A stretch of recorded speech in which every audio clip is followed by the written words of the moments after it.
창세기 34장 8절로 봉독하겠습니다. 하몰이 그들에게 이르되 내 아들 세겜이 마음으로 너희 딸을 연연하여 하니 원하건대 그를 세겜에게 주어 아내로 삼게 하라. 너희가 우리와 통혼하여 너희 딸을 우리에게 주며 우리 딸을 너희가 데려가고 너희가 우리와 함께 거주하되 땅이 너희 앞에 있으니 여기 머물러 매매하며 여기서 기업을 얻으라 하고, 세겜도 디나의 아버지와 그의 남자 형제들에게 이르되 나로 너희에게 은혜를 있게 하라. 너희가 내게 말하는 것은 내가 다 주리니 이 소녀만 내게 주어 아내가 되게 하라. 아무리 큰 혼수와 예물을 청할지라도 너희가 내게 말한 대로 주리라. 우선 12절까지 봉독해 드렸습니다. 하나님께서는 머나먼 이국 땅 바단 아람에서 남의 집에 얹혀 살던 야곱을 돌아보시다가 20년째 되는 해에 고향으로 돌아가라고 하는 명령을 하셨습니다. 그래서 야곱이 그동안 모은 재산을 다 가지고 이제 고향 땅으로 출발을 했지요. 그런데 오는 도중에 100가지 어려운 일들이 발생했습니다. 그 가운데 대표적인 일은 바로 에서가 마중 나오는 일이었습니다. 에서가 반가워서 마중 나오는 게 아니라 400명을 이끌고 나왔기 때문에 위협을 느낀 거죠. 그래서 이 야곱이 순순히 에서의 뜻대로 따라가지를 아니하고 고향 땅 가는 것을 두려워했습니다. 가까이 가 있다가는 언젠가는 화를 당할 수 있다라고 하는 그런 염려를 한 거죠. 물론 그 과정에서 하나님이 야곱과 함께 하심을 보여주셨고, 그래서 이미 라반의 그런 위협도 막아주셨고, 야복강을 건널 때 정말 못 가겠다고 발버둥을 쳤는데 하나님이 기어코 가게 하셨고, 그리고 에서도 마음을 돌이켜서 정말 눈물을 보이면서 그렇게 반갑게 맞이하는, 그리고 모든 것을 다 양보하는 그런 모습까지도 보여줬습니다. 그럼에도 불구하고 야곱의 의심은 가시질 않았어요. 그만큼 피해의식이 많았던 거죠, 야곱은. 그래서 결국은 이런저런 핑계로 고향 땅으로는 가지 않고 자꾸만 그 근처에 좋은 조건이 있으면 거기서 머물고자 했습니다. 그래서 머문 곳이 처음에는 숫곳이었고요. 그 다음에는 세겜성이었습니다. 숫곳에 머물러서 거기다 우리간도 짓고 집도 짓고 뭐 다 했는데 어떤 위협을 느꼈던 것 같아요. 그래서 할 수 없이 성이 있는 곳으로, 성 안으로 들어간 거죠. 그래서 세겜성 안으로 들어갔는데 여기서는 이제 안전하겠거니 했는데 이게 웬일입니까? 오히려 더 큰 사고가 터졌어요. 이번에는 마실을 나갔던 외동딸 그 디나가 추장으로부터 추행을 당하는 그런 겁탈을 당했죠. 겁탈을 당하는 그런 일을 당했습니다. 이것 때문에 발칵 뒤집히는 문제가 발생했죠. 그런데 이런 일을 당하고 야곱의 태도가 어떠했는가? 저는 야곱의 태도를 보면 야곱의 그 마음을 좀 읽을 수가 있는데요. 야곱은 이에 대해서 직접 항의를 하거나 어떤 당당한 그런 태도를 취하지 않았습니다. 뭔가 계산을 하고 있었던 것 같아요. 여러 가지를 생각해 봤겠죠. 여러 가지를 생각해 보면 어떤 면에서 어차피 남의 지역에 가서 살려고 하면 그 지역 사람들과 사이좋게 지내야 되고, 사이좋게 지내려면은 서로 통원하는 것도 괜찮겠다, 이런 생각을 아마도 하지 않았을까 싶어요. 왜냐하면 이 야곱의 태도에서 그걸 볼 수 있거든요. 야곱은 이런 일을 당하고 나서 깊이 근심하면서도 정말 입 밖으로 말 한마디도 안 꺼냈어요. 그러니까 여러 가지 계산을 한 거죠. 복잡했던 거죠. 머릿속이 아주 복잡하게 돌아갔던 거죠.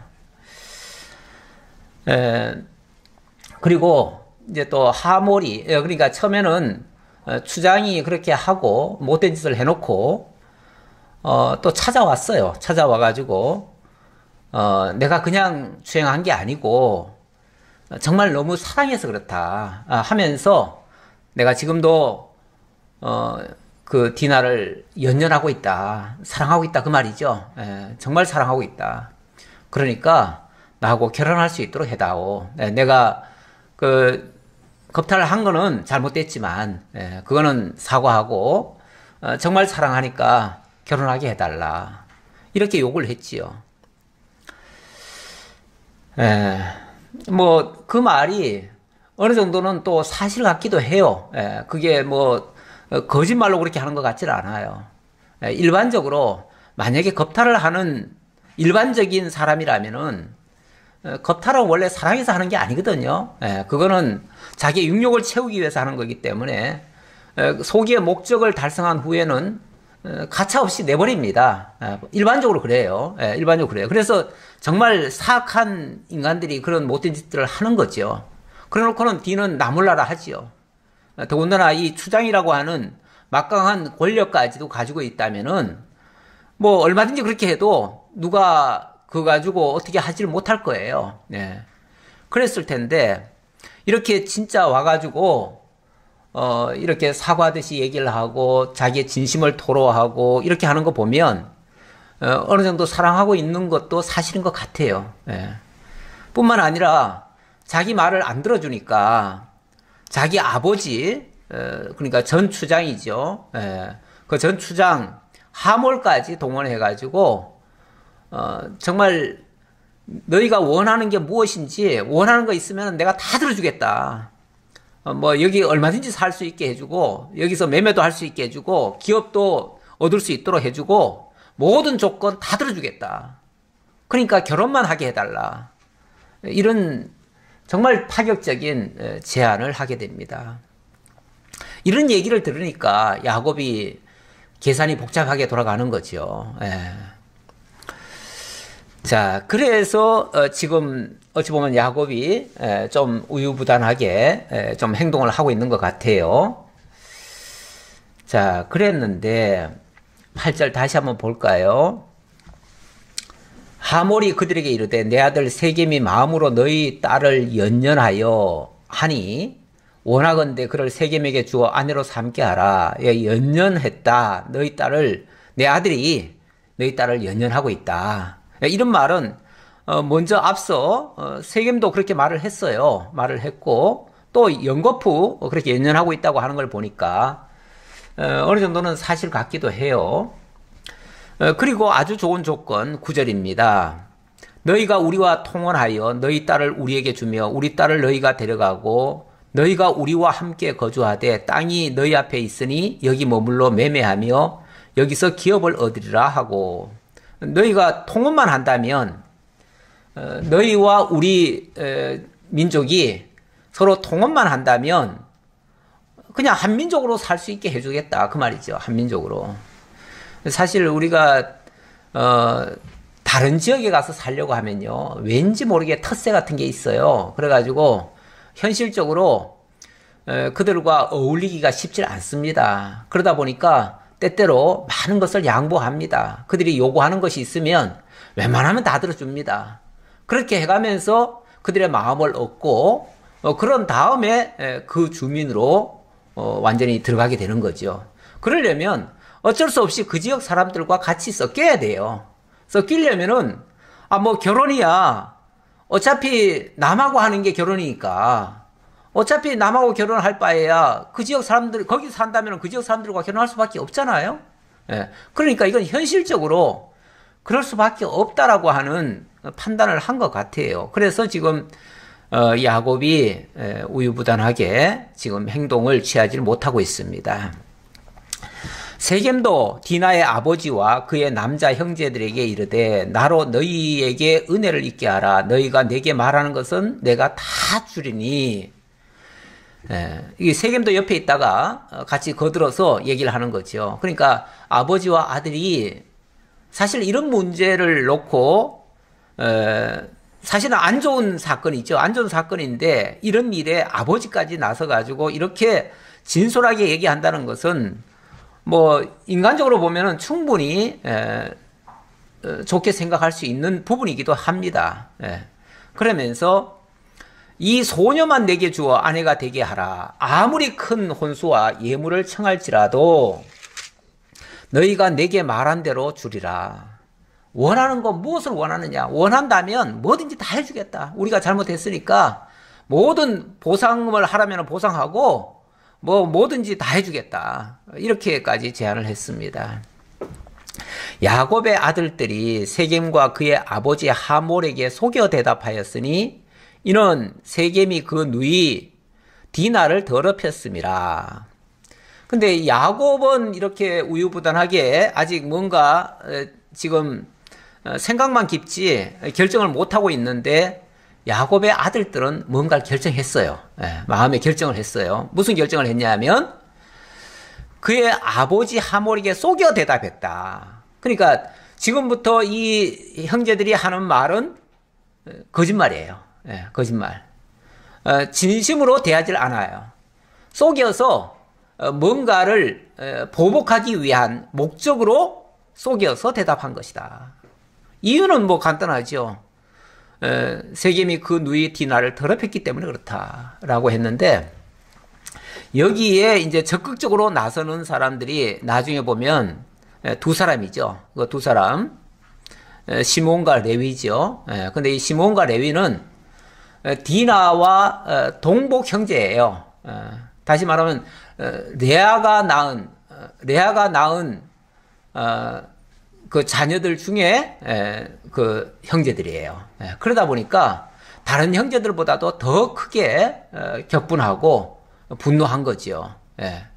그러니까 자기들의 그 친누이라고 생각을 한 거죠. 다른 형제들은 뭐 아무래도 배다른 동생이다 보니까 이렇게 좀 한 단계 좀 생각을 달리 할 수 있는데 이 형제들 같은 경우는 우리 어머니가 낳은 누인데 이럴 수가 있냐. 이거는 뭐 다른 거 아무것도 고려할 필요 없이 무조건 이거 보복해야 된다. 이렇게 판단을 한 거죠. 사람이 다 자기 입장에 따라서 태도를 달리 해요. 그러니까 자기에게 직접 피해가 있다고 하면 굉장한 보복심을 느끼고요. 한 단계 건너서라면은요, 딴 사람이 당하는 거면은 그렇게 아프지 않아요, 마음도. 그러다 보니까 그럴 때는 조금 더 객관적으로 볼 수도 있죠. 그렇긴 하지만 어쨌든 이렇게 처지마다 상황마다 조금씩 다를 수가 있다라는 거를 좀 볼 수가 있어요. 자, 그러면서 이제 지금부터 말하는 건 다 속여서 하는 말이라고 그랬죠. 14절 어떻게 속이는가? 야곱의 아들들이 그들에게 말하되 우리는 그리하지 못하겠노라. 일단은 못하겠다고 딱 한번 큰 소리를 칩니다. 왜냐하면 할례 받지 아니한 사람에게 우리 누이를 줄 수 없노니 이는 우리의 수치가 됨이니라. 그런즉 이같이 하면 너희에게 허락하리라. 만일 너희 중 남자가 다 할례를 받고 우리같이 되면 우리 딸을 너희에게 주며 너희 딸을 우리가 데려오며 너희와 함께 거주하며 한 민족이 되려니와. 이거는 이제 앞으로 장래까지를 얘기하는 거예요. 장래까지. 만약에 우리가 이제 통혼을 하려면은 조건이 하나 있는데 그 조건은 너희도 우리와 똑같은 그 민족의 그 정체성을 가져야 된다. 그게 뭐냐면 바로 할례다. 우리는 모든 우리 민족은 전부 다 할례를 받았다. 할례를 받았는데 너희는 할례를 안 받았으니까 할례 받지 아니한 사람과는 통혼할 수가 없다. 이렇게 이제 단호하게 얘기를 해버리는 거죠. 그러니까 어찌 보면 하나의 조건이긴 한데 굉장히 사실은 어려운 그 조건이죠. 뭐 이방인들이 할례를 받으려고 하기는 쉽지 않아요. 그거는 굉장히 어려운 일이에요. 그런데 할례를 조건으로 걸었습니다. 다만 할례만 받는다면 이제 그때부터는 우리가 한민족이 될 것이고 한민족처럼 여기면은 얼마든지 우리는 뭐 통혼할 수 있다. 그래서 우리 딸을 너에게 줄 수도 있고 너희 딸을 우리가 데려올 수도 있고 이게 이제 서로 이렇게 혼사를 맺을 수 있는 걸 통혼이라고 얘기하는 거죠. 그러니까 서로 자유롭게 한 민족처럼 그렇게 할 수 있다라고 했어요. 그러면서 너희가 만일 우리 말을 듣지 아니하고 할 일을 받지 아니하면 우리는 곧 우리 딸을 데리고 가리라. 그러면서 마지막 한마디를 더 한 거죠. 만약에 너희들이 할 일을 받지 못하겠다고 한다면 우리는 가차없이 미련 없이 너희와는 더 이상 얘기하지 않겠다. 앞으로 통혼은 없을 것이다. 그리고 우리는 이 지역을 떠날 것이다. 막 이런 식으로 이제 얘기를 한 거죠. 그러니까 이 하몰 입장에서는 어떻게 해서든지 붙잡고 싶을 거 아니겠어요? 붙잡고 싶어서 그 말도 안 되는 그 조건을 사실은 들어줍니다. 그 입장에서는 말도 안 되는 조건이죠. 뭐 다른 어떤 뭐 빅물을 요구한다면은 그거는 얼마든지 들어주기 쉽지만은 사실은 민족의 그 정체성까지 완전히 바꿔가면서 이렇게 하기는 쉽지 않아요. 그거는 현실적으로 굉장히 어려운 일이에요. 그런데 너무나 다급했던지 18절에 이 하몰과 그들의 말을 하몰과 그의 아들 세김이 좋게 여김으로 좋습니다. 뭐 그게 유일한 조건이라면 우리가 하겠습니다. 뭐 이렇게 얘기한 거죠. 그게 이제 어떤 결과를 가져올지는 전혀 예상도 못하고 일단은 욕심이 앞선 거죠. 일단은 그 디나를 얻고자 하는 그 마음 그것도 있었고 사실은 그것뿐은 아니에요. 그것뿐이 아닌 게 나중에 그 이야기 속에 보면 자기 민족을 향해서 하는 말 속에 들어있어요. 그게 뭐냐면 일단은 이 사람들을 붙잡아 놓으면 이 사람들이 엄청난 지금 부자들인데 엄청난 재산도 많은데 나중에 가면 우리가 이제 한 민족이 되고 이렇게 되어지면 저들의 재산은 다 우리 거 된다. 이런 욕심. 사람은요 한 가지만 생각하는 것 같지만 안 그래요. 굉장히 여러 가지를 다양하게 계산을 합니다. 그러다 보니까 결혼하시는 분들도 사실은 뭐 우리는 다른 조건 안 봐요. 우리는 뭐 믿음만 봐요. 그러면서도 또 한편으로는 재산이 얼마 있는지, 직장은 뭘 가지고 있는지 그것도 따지죠. 또 따져요. 우리는 한 가지만 보지 않습니다. 정말 하나님만 생각한다면 한 가지만 딱 봐야 되는데 우리 그렇지는 않아요. 솔직히.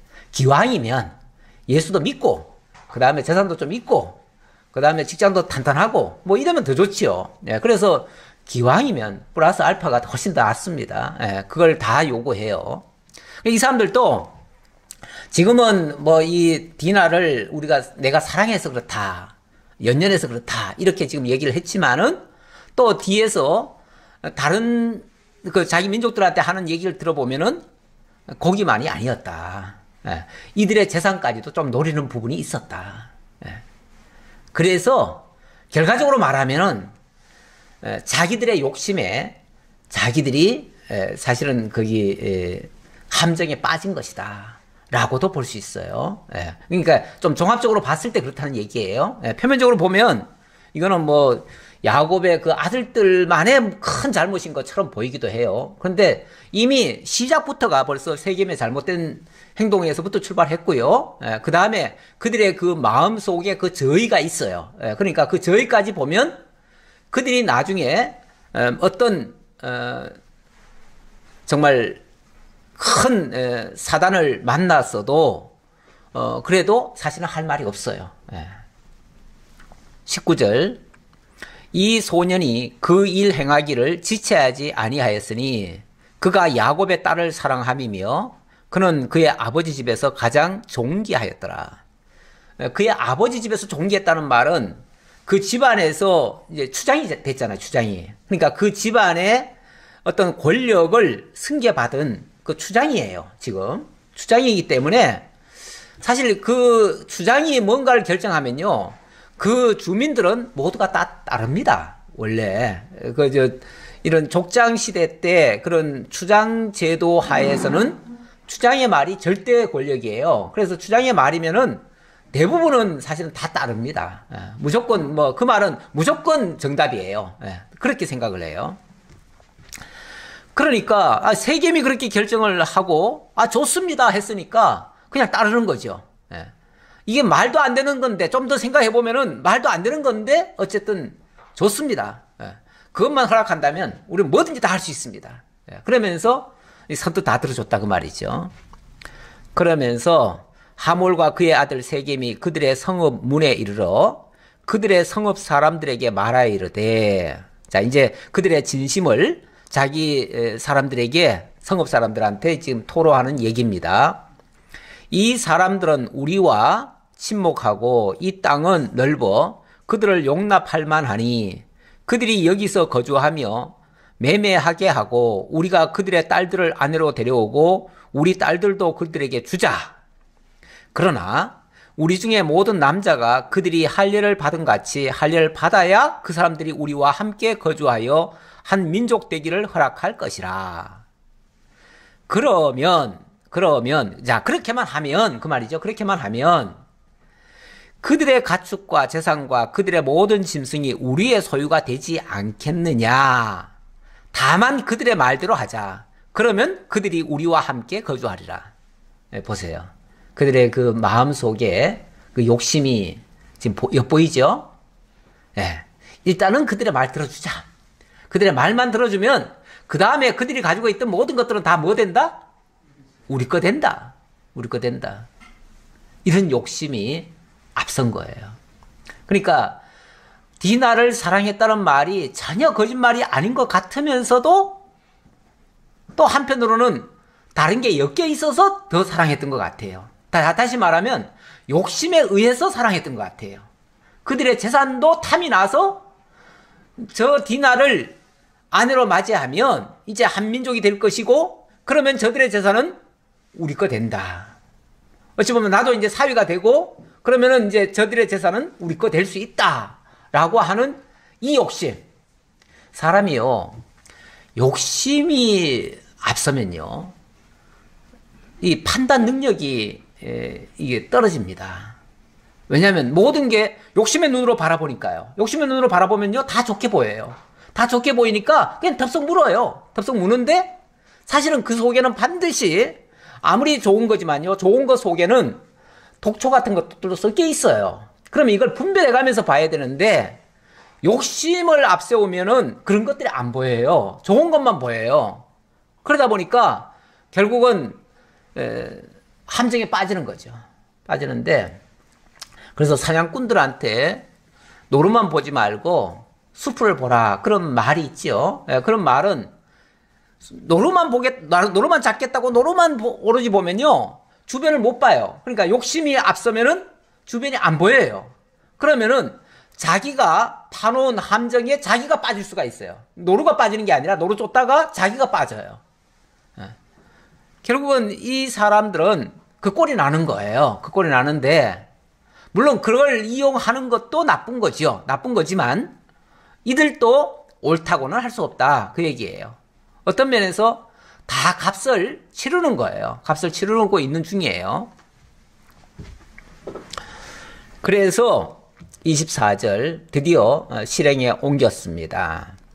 성문으로 출입하는 모든 자가 하몰과 그의 아들 세겜의 말을 듣고 성문으로 출입하는 그 모든 남자가 할례를 받으니라. 그래서 그냥 일괄적으로 다 할례를 받아버렸어요. 받았는데 제3일에 아직 그들이 아파할 때에 야곱의 두 아들 디나의 오라버니 시므온과 레위가 각기 칼을 가지고 가서 몰래 그 성읍을 기습하여 그 모든 남자를 죽이고 칼로 하몰과 그의 아들 세겜을 죽이고 디나를 세겜의 집에서 데려오고 난리 났습니다. 난리 났어요. 드디어 할례 받고 끙끙 앓고 있는 그 세겜성의 모든 남자들을 한꺼번에 다 죽여버렸어요. 이 할례를 받게 되면요, 신체를 베었기 때문에 한 3일 정도 지나면 굉장히 아프다고 그래요.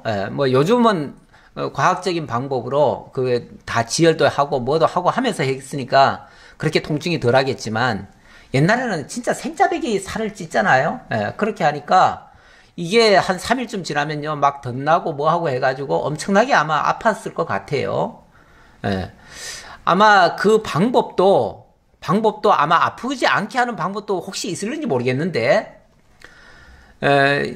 이 야곱이 그것까지 다 알려주지는 않았을 것 같아요. 그렇죠? 예. 다시 말하면, 좋은 방법을 알려준 것 같지는 않고요. 예. 그냥 무조건 생짜배기만 다 찢어버리도록 만드는 것 같아요. 그러니까, 이 할례를 행하고 나면요, 사람이 걷지를 못합니다. 움직이질 못해요. 예.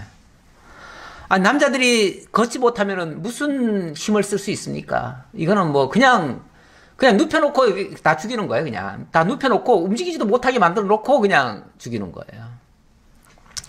사실 이 할례라고 하는 게 어떤 면에서는 이게 종교적 행위인데, 이 종교적 행위를 이용해 가지고 사람을 살육하는 일에 썼다. 이거 굉장히 악한 거죠. 이 자체도 악한 거예요. 악한 건데, 어쨌든 이들은 이들대로 악한 거고요. 또 그들은 또 그들대로 또 벌을 받는 것이고, 예, 그렇습니다. 예, 그렇게 보셔야 돼요. 그러니까 어느 쪽이 잘했다 잘못했다가 아니라 다 잘못된 거예요. 다 잘못됐는데, 예, 그 나름대로의 벌은 이제 다 받게 되는 거죠. 예, 그렇게 보시고요. 자, 그렇게 해서 27절입니다. 야곱의 여러 아들이 그 시체에 있는 성읍으로 가서 노략하였으니 이는 그들이 그들의 누이를 더럽힌 까닭이라. 아니, 사람만 죽인 게 아니고 그 다음에는 또 가가지고 노략까지 다 해버렸네요. 예, 재산까지 다 빼앗아 버렸어요. 이거는 진짜 또 사악한 일이 돼버린 거죠.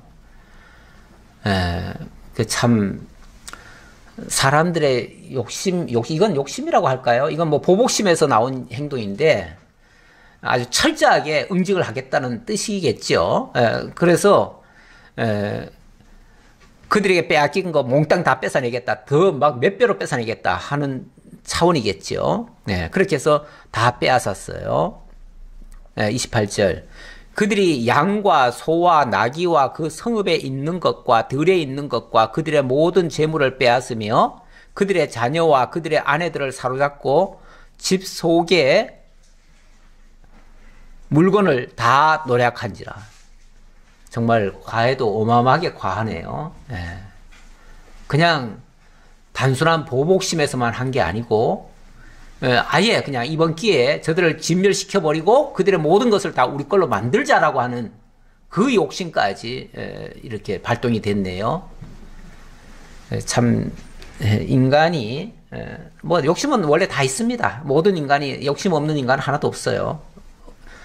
다만 기회를 못 잡아서 그것을 누리지 못하는 것을 애석하게 여기고 기회만 있으면 얼마든지 취하려고 하는 경향이 있어요. 특히 우리 믿는 사람들 세계에서도 그런 게 참 많아요. 그래서 어떤 면에서는 믿는 사람들이 왜 저렇게 욕심을 낼까? 가끔 보면은 서울의 모 교회는 그냥 그 지역이 일대가 벌써 몇 년 전부터 재개발이 허가가 나가지고 재개발 공사를 하는데 교회 하나가 지금 버팅기고 안 나가고 있잖아요. 그러면서 돈을 갖다가 뭐 막 몇 배를 갖다가 내놓으라고 그러면서 그 현재 시세대로 돈을 또 쳐서 달라고 막 이런 식으로 얘기를 하고 아니면 똑같이 다 지어 내놓으라고 막 또 난리를 치고 결국은 뭐 재판에서 아무리 해도 지금 안 나가겠다고 하잖아요. 이런 모습이 전국에 중계가 되고 있어요. 전국에. 이 교인들이 왜 이렇게 욕심을 내나? 교회가 왜 이렇게 욕심을 내나? 어찌 보면 물질과는 좀 초연해야 할 기독교가 너무 물질에 그냥 급급해하는 모습. 그러다 보니까 전체 한국 교회가 다 그런 줄 알고 매도를 당하는 경우도 있어요.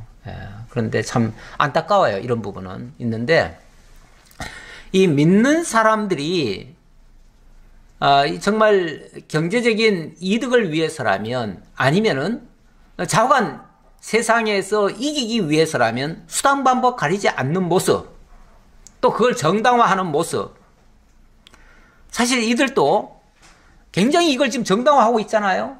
지금 종교적 행위를 가지고 어찌 보면 지금 할례 행하게 하는 거는 할례는 원래 하나님 믿는 사람들이 하는 거 아니에요? 어쨌든 그들이 할례를 받겠다고 하면 그들이 하나님 믿겠다고 한 사람들 아니에요? 그런 사람을 갖다가 다 죽여버리고 그들의 재산까지 몽땅 다 빼앗아 버린다? 이거는 정말 무자비한 거죠. 무자비한 거. 이건 어떤 것으로도 이건 용납해서는 안 될 부분이에요. 사실은 이런 거는 정말 우리 기독교, 이게 만약에 기독교의 현 주소라면은 정말 부끄러운 모습이고, 이거는 정말 회개해야 될 부분이에요, 우리가. 그런데 이렇게까지 했어요. 어쨌든 이렇게까지 했어요. 아주 모질은 행동을 했어요. 자, 그랬더니 난리 났어요. 이제 야곱으로서는 막 큰일 났다고 생각하는 거예요. 야곱은 약간은 좀 이해를 하고 동조를 하고 뭔가 좀 타협을 하고 뭐 그렇게 해서 어떻게 해서든지 이 문제를 좋게 해결하려고 지금 했던 건데, 지금 아들들이 그냥 그 사고를 쳐버린 거예요. 그것도 자기하고 상의도 안 하고 엄청난 지금 뭐 그것도 사고도 보통 사고가 아니에요. 완전히 한 민족을 갖다가 막 말살시켜버리는 일을 해버렸어요. 이런 일까지 했으니까 이건 뭐 큰일 났죠. 큰일 나서, 그래서 야곱이 시므온과 레위에게 이르되 너희가 내게 화를 끼쳐 나로 하여금 이 땅의 주민 곧 가나안 족속과 브리스 족속에게 악취를 내게 하였도다. 나는 수가 적은즉 그들이 모여 나를 치고 나를 죽이리니 그러면 나와 내 집이 멸망하리라. 야곱의 생각은 아이고 이제 우리는 망했다. 이제 우리는 죽었다. 왜요? 이런 일까지 했다는 사실이 그 지역, 그 주변 그 족속들에게 다 알려질 거 아니에요. 틀림없이 알려지죠. 알려지면 여기 지금 몇 개 그 족속들 이름이 나오는데, 가나안 족속, 브리스 족속, 뭐 이런 족속들 얘기가 나오는데, 이런 족속들이 가만히 있겠냐 그 말이죠. 틀림없이 저들은 정말 연병 같은 존재가 돼가지고 제거하지 않으면 안 된다, 이렇게 생각하죠. 그럼 공공의 적이 되는 거죠. 모든 사람의 적이 되는 거죠.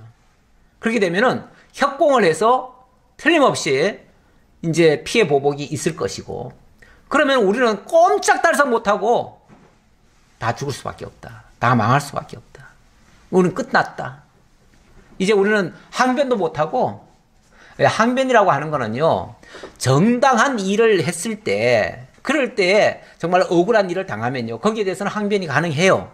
가능한데, 지금은 물론 뭐 앞에 겁탈을 했기 때문에 거기에 대한 보복이다라고 할 수는 있지만, 그것 치고는 너무 과도하지 않아요? 만약에 해야 한다면은 세겜만을 그렇게 했다면은 혹시 모르겠어요. 그렇다면은 그런 정당한 응징이다라고 할 수 있겠는데, 아니 그 세겜이 잘못했다고 세상에 세겜의 그 모든 족속을 다 죽입니까? 이거는 어떤 경우도 이건 용납이 안 되는 얘기죠. 안 되는 얘기예요. 그래서 야곱의 입장에서 보면요, 이건 진짜 큰일 난 거예요. 진짜 큰일 났어요. 이거는 어떻게 지금 빼도 박도 못하는, 어떻게 돌이킬 수 없는 이런 상황에 접어들었어요. 이 문제 어떻게 해결하죠? 어떻게 해결해요? 사람이 할 수 있는 방법이 있을까요? 저는 아무리 찾아봐도 이거 해결할 수 있는 방법은 없다고 봅니다. 없어요. 아니 죽은 사람들 생명 살릴 수도 없고요. 그 뭐 재산으로 보상해서 될 일도 아니고요. 아무것도 할 수가 없어요, 이거는. 그러니까 인간이 할 수 있는 선을 넘어버렸어요. 이거는 더 이상 인간은 손을 쓸래야 쓸 수가 없어요. 이제는 만약에 당하면 그냥 당할 수밖에 없는 상황이에요. 여기서 정말 하나님이 역사해주지 않으면은 야곱은 진짜 그대로 죽습니다. 죽을 수밖에 없어요. 그런데 놀랍게도 하나님의 역사가 있지요. 하나님의 역사가 있어요. 있고, 하나님은 이런 과정에서도 야곱에게 약속하신 말씀대로 야곱을 지켜주십니다. 물론 이게 윤리 도덕적으로 보면 이런 존재를 봐주는 게 옳으냐, 그렇게 하는 하나님이 바로 하시는 거냐, 또 이렇게 말할 수도 있겠지만, 하나님의 이 개념은요, 하나님의 그 기준은 이런 도덕적 차원은 아니에요. 그건 하나님의 언약적 차원이죠. 언약적 차원이지 도덕적 차원은 아니에요. 그러니까 하나님의 기준을 하나님의 기준에서 생각을 해야지, 하나님의 역사를 하나님의 기준에서 생각을 해야지, 사람의 기준으로 해석을 하면 이 해석이 안 돼요. 설명이 안 돼요. 설명할 방법이 없어요. 자관 인간으로서는 어찌할 방법이 없습니다. 예. 어찌할 방법이 없어요. 이거 해결 안 됩니다. 어쨌든 야고보로서는 이제 망했다라고 생각했어요. 망했다. 이제 끝났다. 우리는 죽었다. 다 끝났다. 과연 이렇게 해서 망할까요? 망하게 하시면은 하나님이 야곱에게 언약하신 것도 뭐가 되죠? 그게 또 안 이루어지면 하나님이 부도수 펴내는 것이고, 그러면 하나님은 결국은 야곱에게 약속하신 모든 게 다 무효가 되니까, 물거품이 되니까 결국 하나님의 신뢰성에서 끝나는 거죠. 하나님의 신뢰성이 없어져 버리는 거죠. 네. 그러니까 이 문제는 자관 하나님이 해결하셔야 돼요. 하셔야 되는데 하나님이 어떻게 해결하시는가를 이제 봐야 되는데, 그들이 이르되 그가 우리 누이를 창녀같이 대우함이 옳으니까, 이거는 이제 그 아들들 얘기예요. 예, 야곱이 이제 망했다. 우리는 망했다. 그러면서 그 아들들을 야단친 거죠. 야단을 쳤더니 그 아들들이 항변하는 소리예요. 아니 그러면은 그가 우리 누이를 창녀같이 지금 대우했는데 그게 옳다는 얘기입니까? 그것도 봐줘야 된단 말입니까? 이렇게 지금 대꾸하는 거죠. 뭐 젊은 혈기에 젊은 사람들은 원래 앞뒤 안 잽니다. 뭐 젊은 사람이 다 그런 건 아닌데 일반적으로 그래요.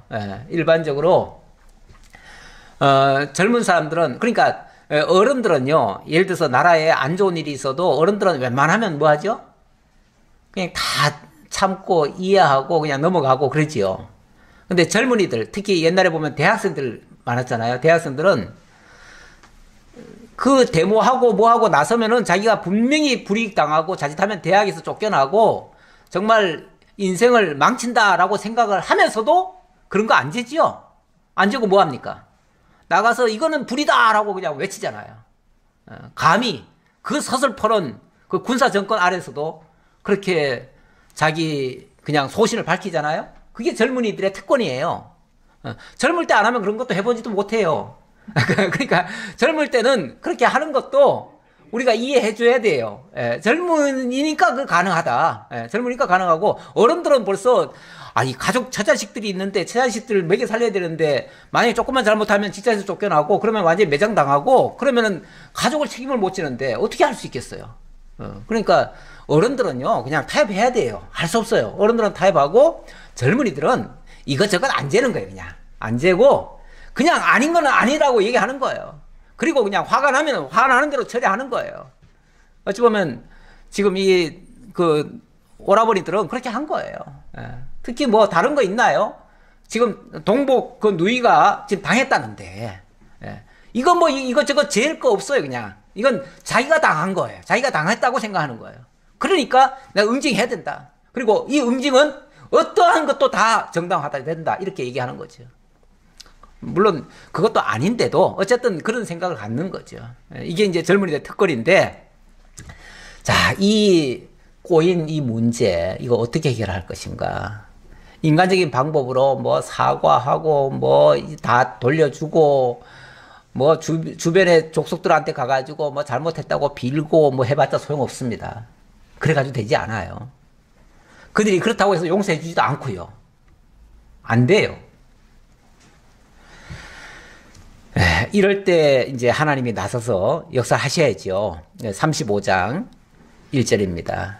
하나님이 야곱에게 이르시되 일어나 베델로 올라가서 거기 거주하며 네가 네 형 에서의 낯을 피하여 도망하던 때에 너에게 나타났던 하나님께 거기서 제단을 쌓으라 하신지라. 이게 어찌 보면 해결책이에요. 해결책인데 하나님이 방법을 제시해 줍니다. 너 지금 당장 올라가. 어디로요? 베델로 올라가. 베델로 올라가. 다른 거 없어. 다른 방법 없어. 그 말이죠. 다른 방법 없어. 베델로 올라가. 베델로 올라가서 거기서 20년 전에, 사실 20년도 넘어요. 지금 왜냐하면 중간에 머뭇거리다가 한 30년 지났어요. 30년이라고 치고 30년 전에 나타났던 그 하나님 다시 만나. 내가 지금 하나님 없이 지금 모든 일을 행동했기 때문에 이런 일이 발생한 거야. 그러니까 다시 그 하나님 만나서 그 하나님께 그 단에 제단을 쌓고 그리고 하나님 다시 만나. 그래야 해결돼. 그 얘기죠. 우리가 때때로 너무너무 많은 일들이 꼬이고 어렵고 힘들고 정말 안 될 때가 많아요. 그런데 아무리 밤새 연구하고 고민하고 방법을 찾아도요, 방법 나오지 않습니다. 안 나와요. 그럴 때 하나님께 정말 천부여 의지 없어서 두 손 두 발 다 들고 하나님이 하시옵소서. 난 모르겠습니다. 난 모르겠습니다. 내가 할 수 있는 게 없잖아요. 내가 할 수 있는 게 없어요. 난 모르겠습니다. 그냥 하나님께 맡깁니다. 하나님 알아서 하십시오. 이러면 하나님이 아마 해결책 주실 것 같아요. 어떤 문제도. 네. 왜냐하면 하나님이 못하시는 일은 없거든요. 우리는 못하는 일이 너무 많고 우리는 할 수 있는 게 없지만은 하나님은 못하시는 게 없어요. 그러니까 하나님께 맡기는 게 정말 상책이죠. 상책. 예. 내가 하려고 하는 게 하책이고요. 예. 실책이고 하책이고 하나님이 하는 게 최상책입니다. 그래서 올라가라는 거예요. 그냥 딴 거 없어. 다른 거 계산할 것도 하나도 없어. 그냥 하나님께 올라가. 베델로 올라가. 그리고 보니까 야곱은 지난 30년 전에 베델에서 하나님을 만났는데, 그리고 그 베델에서 약속을 받고 바단 아람까지 갔는데, 거기서 하나님의 놀라운 역사를 체험했는데, 그리고 하나님이 베델로 올라가라고 했는데 여지껏 안 간 거예요. 여지껏 안 간 거예요. 뭐 이런저런 이유가 많죠. 원래 안 하는데도 이유가 많습니다. 예. 하지만 그거는 다 그냥 이유일 뿐이고, 정말 여러 가지 하나님 앞에는 사실은 핑계가 필요가 없어요. 핑계가 필요 없고 그냥 하나님 앞에 아유 나 아무것도 모릅니다. 아무것도 할 수 없습니다. 그냥 하나님 알아서 하세요. 전에 어떤 분이 그런 기도 늘 한다고 나한테 한번 일러준 적이 있는데, 자기는 정말 기도할 줄 모른대요. 기도할 줄 모르고 정말 무슨 일 당하면 어떻게 기도할 줄 몰라가지고 맨날 하나님 앞에 기도하기를, 하나님 다 아시죠? 저는 아무것도 몰라요. 저는 아무것도 못하겠어요. 하나님 제 사정 아시죠? 하나님 알아서 하세요. 이렇게만 기도한다 그러더라고요. 제일 잘하는 기도 같아요. 우리가 뭘 자꾸 하려고 하는, 하나님 이렇게 할까요? 저렇게 할까요? 자꾸 따지고 묻고 하나님 앞에 뭐 받아가지고 뭘 어떻게 하려고 자꾸 하다 보면 그게 꼬이기만 하지 그게 정답이 아닐 수가 있어요. 그러니까 그냥 하나님께 맡기고 하나님이 길 열어주시는 대로 갈게요. 하나님 허락하시는 대로 할게요. 하나님 하라면 할게요. 그냥 이게 제일 정답 같아요. 예. 야곱이 이에 자기 집안 사람들과 자기와 함께한 모든 자에게 이르되, 너희 중에 있는 이방 신상들을 버리고 자신을 정결하게 하고 너희들의 의복을 바꾸어 입으라. 우리가 일어나 베델로 올라가자. 우리가 일어나 베델로 올라가자. 이제 하나님의 명을 딱 받고는, 우리 그동안 몰랐구나. 베델로 가야 되는데 우리가 안 갔구나. 자, 이제 베델로 올라가자. 올라가는데 그냥 올라갈 수는 없잖아요. 물론 그냥 올라가도 되겠죠. 되는데 그 전에 베델로 올라가기 위해서는 베델에 하나님이 계시니까 하나님 앞에 가면서 더러운 거 가지고 갈 수는 없지 않느냐. 그러니까 우리가 가지고 있던 모든 것, 다 더러운 것, 그 이방 신상들, 뭐 우리 자신을 위하던 모든 것들, 심지어 내가 입고 있던 이 의복까지도 몽땅 다 여기 다 벗어내놓고, 진짜 벌거숭이처럼 하나님 앞에 그냥 빈몸으로 하나님 앞에 나아가자. 이 얘기입니다. 앞서서 그 아들들이 그냥 보복만 한 게 아니라 거기다 재산까지 다 빼앗은 거 보면요. 욕심들이 아들들도 있어요. 사실 뭐 욕심 없는 사람이 어디 있겠어요. 다 있죠. 있는데 목적을 위해서라면 수단 방법 가리지 않고 또한 또 이 재산을 끌어모으려고 하는, 그러니까 뭐든지 사람들이 다 자기 거 애착이 있잖아요. 그 애착을 갖고 있는 것들, 그것을 지금 하나님께서는 뭐라고 그러냐면 그런 것들 다 내려놓으라는 거예요. 사실은 내려놓으라는 거예요. 내려놓고 이제 올라오라고 하니까, 그래서 그 내려놓는다는 게 결국은 우상이니 신상들, 이방 신상들이라고 하는 거는 자기가 의지했던 것들을 얘기하는 거예요. 이게 무슨 단순히 요 신상만을 얘기하는 게 아니고 자기가 의지하던 모든 것들을 다 내려놓으라 그 소리예요. 다 내려놓고, 그리고 심지어는 의복까지 바꾸고, 그리고 올라가자.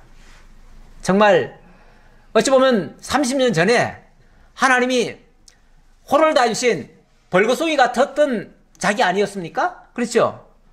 아무것도 없었던 자기잖아요. 빈 몸뚱아리 하나 정말 옷 한 벌 걸치고 그냥 갔을 뿐인데 지금 하나님이 어마어마하게 지금 채워주셨어요. 그러니까 지금 뭐라도 있으면은 그거는 다 하나님이 막 보너스로 준 것밖에 안 돼요. 지금 본전은 치기는 이미 진작 했고요. 예, 다 보너스예요. 사실은 그거는 있어도 그만, 없어도 그만인 거예요. 원래 추가로 주는 거, 보너스 같은 거는요, 원래 꼭 받아야 되는 게 아니에요. 그건 받아도 그만, 안 받아도 그만이에요. 예. 그러니까 거추장스러운 모든 것들 다 내려놓고 이제 하나님께 올라가자. 네, 그 얘기죠. 우리가 이제 흔히 하나님 앞에 나아갈 때 뭐 회개하고 예수 믿으라 이런 말이 있잖아요. 그런 의미와도 같아요. 영적으로 말하면은 회개라는 게 딴 거 아니에요. 기존에 자기가 의지하고 자기가 가지고 있던 모든 것들을 정말 다 내려놓고 하나님만을 이제부터는 믿고 하나님만 따르겠습니다 하는 그런 것이 처음에 예수 믿는 그런 회개의 모습이에요. 우리가 일어나 베델로 올라가자. 내 환난 날에 내게 응답하시며 내가 가는 길에서 나와 함께 하신 하나님께 내가 거기서 제단을 쌓으려 하노라 하매 그들이 자기 손에 있는 모든 이방 신상들과 자기 귀에 있는 귀고리들을 야곱에게 주는지라. 야곱이 그것들을 세겜 근처 상수리 나무 아래에 묻고 그들이 떠났으나 하나님이 그 사면 고울들로 크게 두려워하게 하셨으므로 야곱의 아들들을 추격하는 자가 없었더라. 원칙은 어떠해야지요? 야곱이 떠나려고 하면 아마 그 주변의 모든 민족들이 쫓아 달려와가지고 너희들 어디 도망가려고 해? 너희들 우리가 복수할 거야. 그리고 너희들 다 죽여버릴 거야. 아마 이렇게 나올 것 같은데 하나님이 주변 모든 나라들로 모든 민족들로 뭐 하겠다? 두려워하게 만들었대. 두려워하게 만들었다. 하기야 정말 무섭잖아요. 그렇죠? 정말 두려울만 하지요. 두려운 일을 해버렸어요. 진짜 이 야곱의 아들들이 해버렸으니까 감히 저 사람들 건드렸다가는 뭐 하겠다?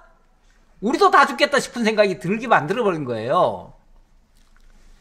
그러니까 감히 이제 이들이 이제 그 일을 해놓고는 이제 떠나려고 하는데 감히 그걸 막을 엄두를 못 내는 거예요. 주변 사람들이 하도 무서워가지고.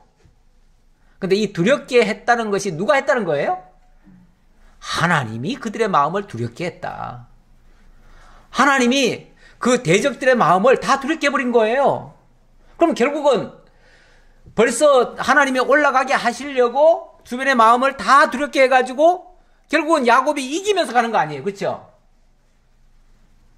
여기서 우리 하나 힌트가 있지요. 야곱을 하나님이 이름을 뭘로 바꿔줬어요? 이스라엘로 바꿔줬어요. 이스라엘이란 말은 의미가 뭐죠? 승리자, 이긴 자예요. 이긴 자, 승리자.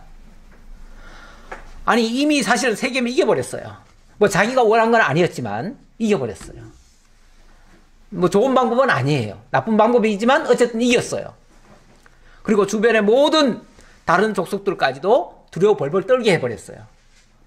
그럼 뭐 한 거죠? 또 이기게 하신 거죠. 이기게 하신 거예요.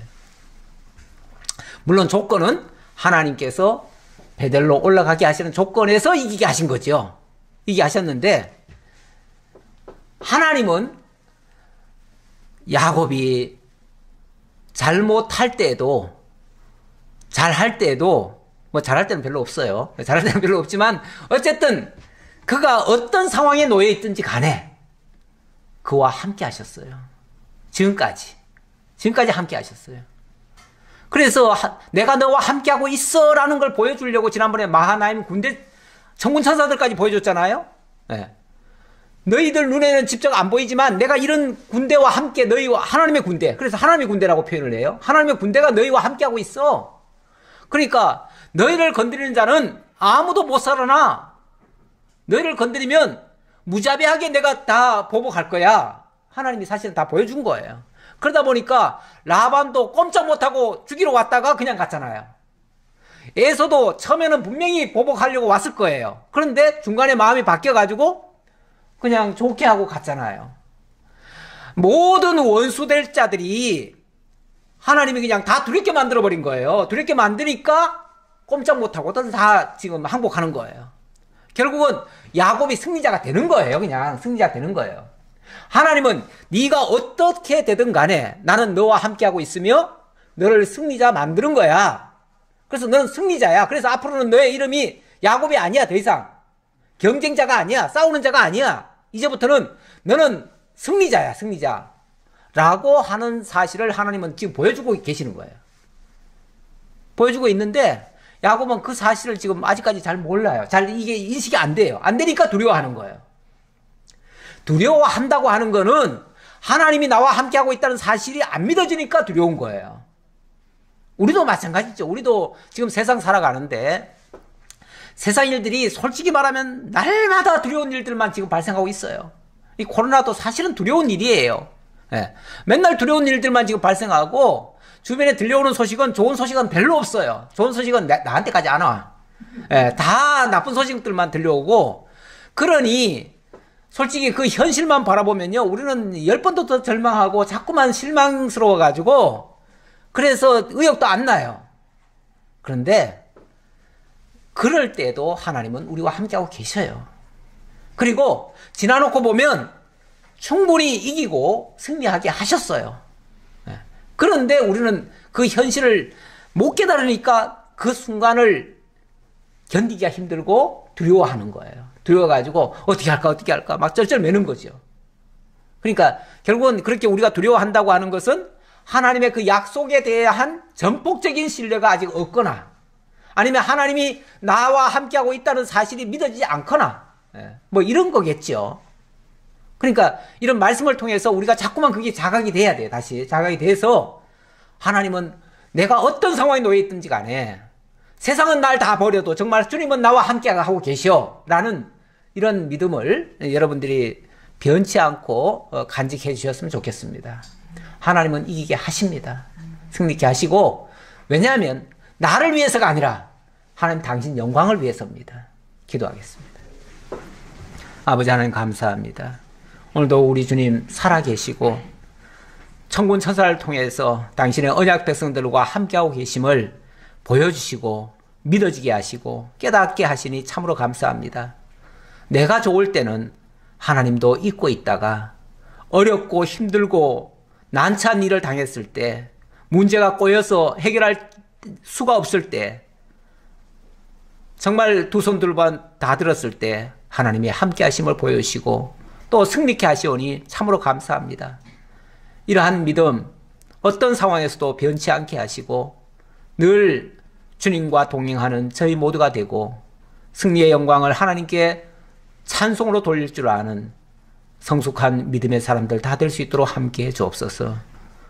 비대면으로 함께하고 있는 모든 성도들 가정에도 주님의 평화가 함께하기를 간절히 바라오며 우리 주님 예수 그리스도의 이름으로 기도하옵나이다.